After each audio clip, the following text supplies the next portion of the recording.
Oh dear, my screen just went out for some reason. Hello, and welcome to Jewish Museum Milwaukee's Museum Moments. You're not seeing me right now, but that's okay because it's a small conversation. I'm a small part of the conversation today, and I am excited to welcome Dan Buttery, who is the president and CEO of the War Memorial Center. And I'm sure many of you have driven past the War Memorial Center over its years of existence. It is a famous, it's kind of the first big architecturally important building in the kind of modern era, predating the Kalachava. This is an Euro-Saharian fabulous entity that was built in recognition of our veterans. And today we're going to be exploring those veterans' experiences with Dan. So welcome to Museum Moments. And Thank you. It's Veterans Week. It's always Veterans Week at the War Memorial Center. Can you give us a sense of what you guys are doing now and how this kind of relates to your broader mission and purpose? Sure. And in fact, I do have a presentation I can share with you where we're going from 2020 into 2021 with some of the programs. And I can talk that because this year, and is that coming up okay? Does that look good? I'm going to wait. It will be. Yes, it is. Okay, great. So this year we focused on when Milwaukee went to war and the 75th commemoration. And the reason why that's so relevant is that's the reason why this war memorial was built. It was to initially memorialize and remember all those from the greater Milwaukee area who never came home from World War II, who were killed in action. And it took them until 1957 to raise enough money and do the construction. And then of course you have Korea and World War II in that mix. The image I have up now is just some statistics of Wisconsin and Milwaukee's service during World War II.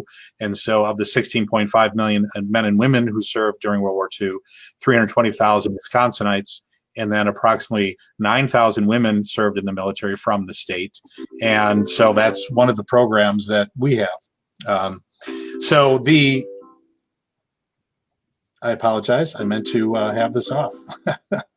It happens all the time. I also expect to have going to the event and then forgetting to have on your shutting your cell phone off. I apologize. What is, as you said, it's Veterans Day, it's Veterans Week, so it's very busy over here right now.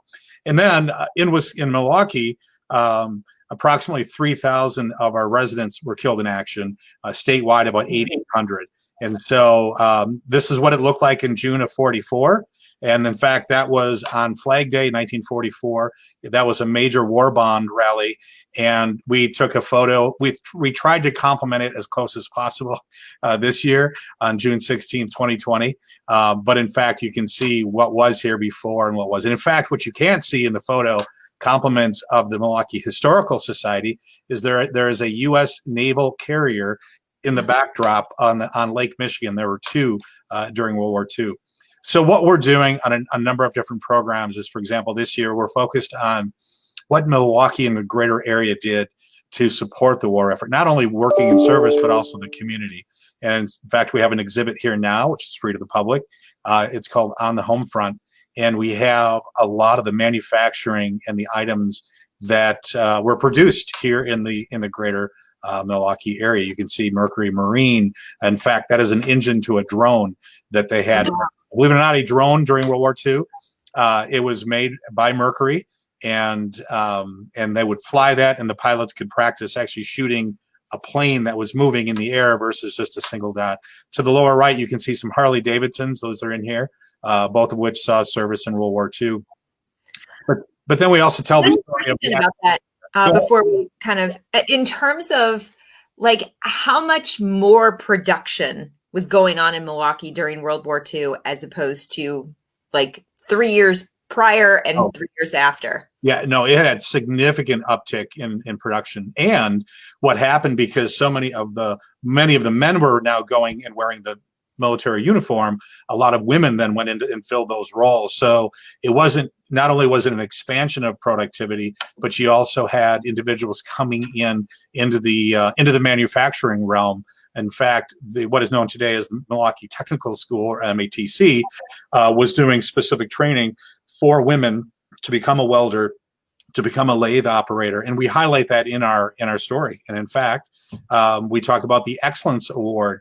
And what is so unique about that is that award was only given to 4 to 5% of all the manufacturers in Wisconsin. I'm sorry, in the nation.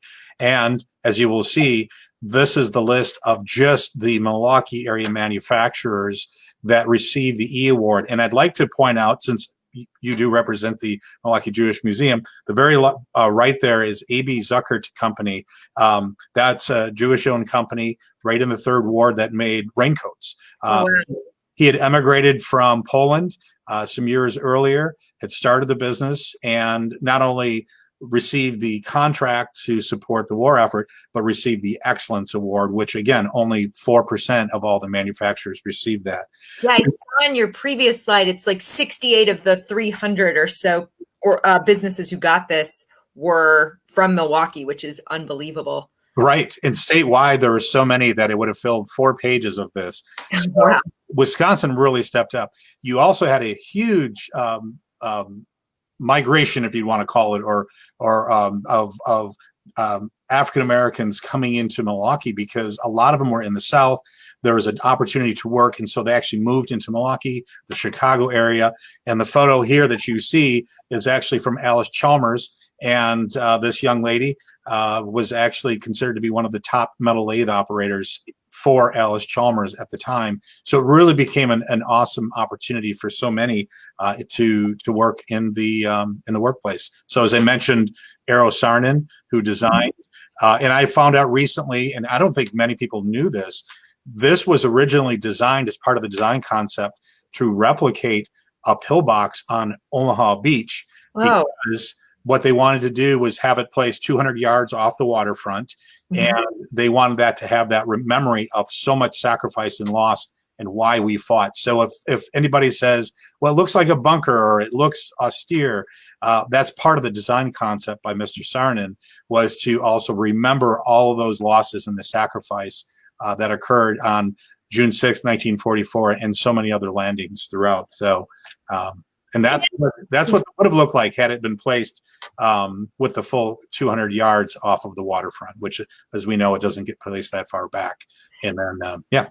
As we're thinking about this, and I know one of the big missions that you guys have done, not just in this specific anniversary year, but in general, is really preserving and curating to some level veteran stories.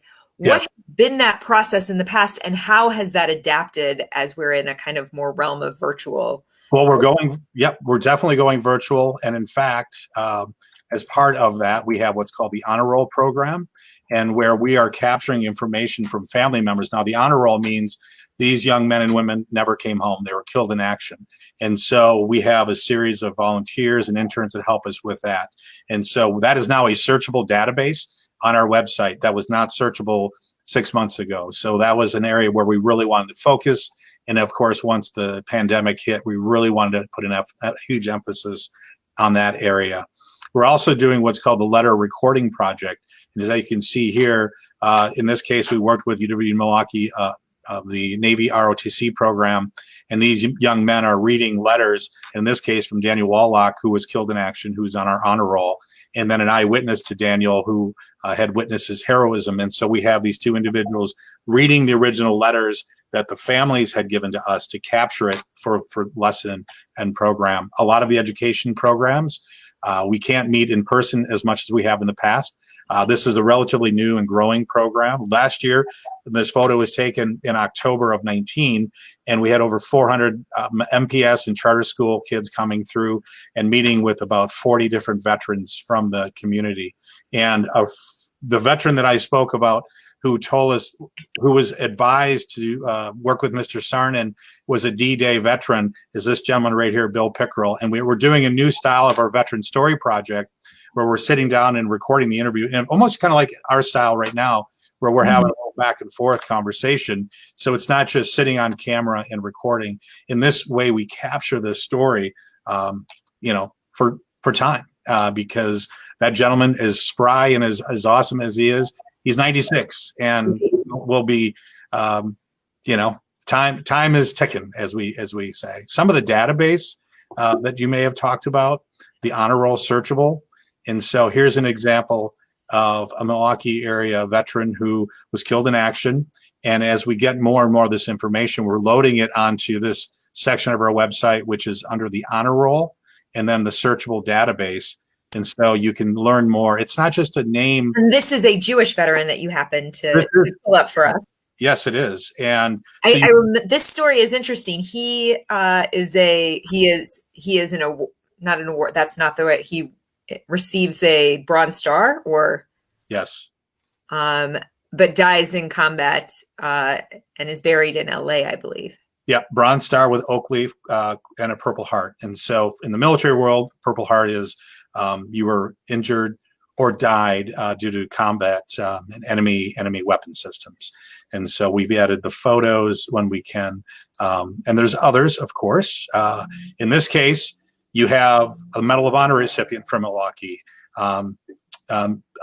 Solomon was a dentist, and so he was not a infantryman, typical frontline soldier or Marine. And you're able to read his story on here, which is also verified from the Medal of Honor Association website online. So these are the things. What we're doing is not only we're interviewing and trying to capture the story of those who are with us still and remember the service, but also those who have passed. And we have a big focus on World War II in Korea just because time sensitivity, right? It's becoming one of these scenarios where less and less folks know who these people are or who knew them personally. And so we're really doing our best to try to get a story behind every name. And so that you can see Shorewood High, Marquette University, and just to make the connection back, because there's always that connection to folks when they go, oh, I went to Marquette, or, you know. Is that all searchable too within the system? It is. The sort of thing that you can then say, oh, okay, I'm looking for people who graduated from Marquette, and you can find those pieces. Yes, you can. And you can search, for example, branch of service, era of service, World War II, Korea. And another piece of what we're working on now is we're working with instructors with curriculum base, and we're moving our virtual learning program online for lesson plans. And so it's not just about it's not just about the uniform, it's about the leadership and the servitude. And so we are working with a number of highly trained, highly qualified educators to help us develop curriculum that meets the, at the middle school, high school, elementary level. And we're developing that information as well, which will be available fairly soon. We're in the final phases of taking that, designing it, and putting it online. These are areas where just a lot of schools aren't touching this anymore. And so between the videos and the interactions, and then some of the other lesson plans that we're building, they're all going to meet the education. I want to say core curriculum, but it's not just core curriculum standards. Well, that is wonderful. As we kind of are wrapping up, if there are any kind of thoughts you have in this particular strange moment of American history around Veterans Day that you want to share, that you feel is apt between all of these different universes, what would that be? Well, early on, if you've survived combat or experienced combat, you have a lot of resilience. You've been through a lot of uncertainty and fear and threat. And I'd like to think a lot of our veterans can really assist others in our community, because my wife does some work in cybersecurity is one of her areas, and they have an acronym FUD, fear, uncertainty, and doubt. And that's a lot of what exists within that cybersecurity space. We're kind of living that right now. Everybody is.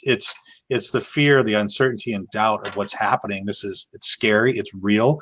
We've had loved ones who've recently passed away because they were exposed to COVID. So the threat is very real. Now you just got to be logical and think things through and take caution. And so I think there's a lot of strength that we have coming from the veteran community that we can rely on and lean on them and hopefully kind of have a positive outcome by just dealing with the uncertainty and doubt of what we're experiencing right now. Thank you so much for joining us today for this museum moment. Thank you. And Dan, I'm just going to talk real quick here and wrap up. This moment, like many of our moments, was sponsored by Robin Cohen. Thank you so much to Robin for supporting the museum. Drop by the War Memorial Center's website. You can find that honor roll there and all of the information about visiting. Drop by Jewish Museum Milwaukee's website as well. You can find tons of information about us. Thanks so much and have a wonderful day. Thank you.